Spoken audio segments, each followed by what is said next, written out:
So Augustus Kent, it sounds like a familiar name that's from somewhere, but I have no idea where.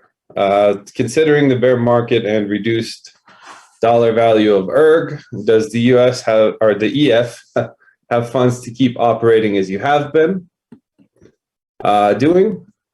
Yeah, we do. One nice thing about the EF is we are pretty light. Our main focus has always been to take a pretty small chunk of the emissions, which 4% is not a lot when you consider the carrying cost starting from zero. Like everything in the network, all of the partnerships, especially in that initial like seed phase, were much more expensive. So the EF is not fancy.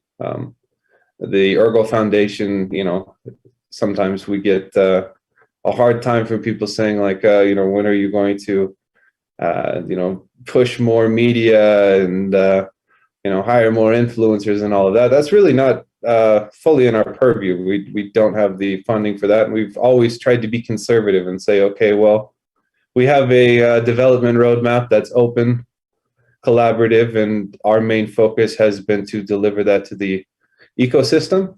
We do also engage in regular content, but we try to be very budget conscientious because, the reality is you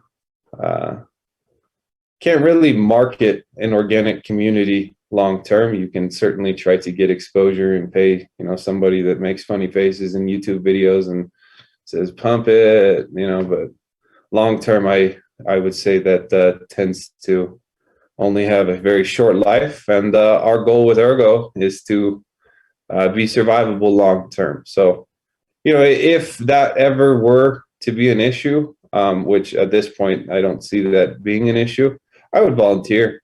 I started as a volunteer anyway, so I would probably go back to that. I know there's a lot of developers out there that contribute. That's part of the beauty of an open source community, is that you get people from all around the world that play around with code development and governance, and think about how to build things in the best way.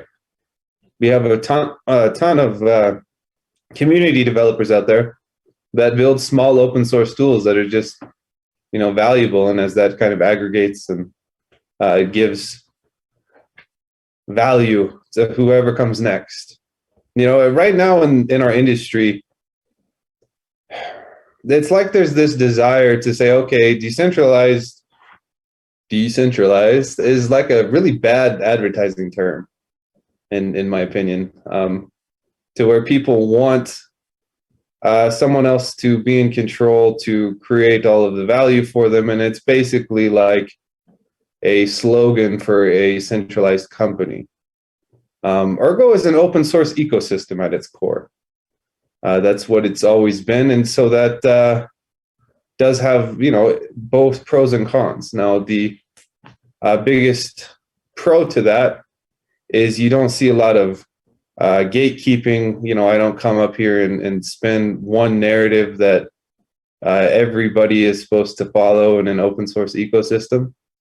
You get a lot of diversity, you get a lot of organic growth, and power is a lot more distributed to the people that come into the network and build. And I think that's a beautiful thing.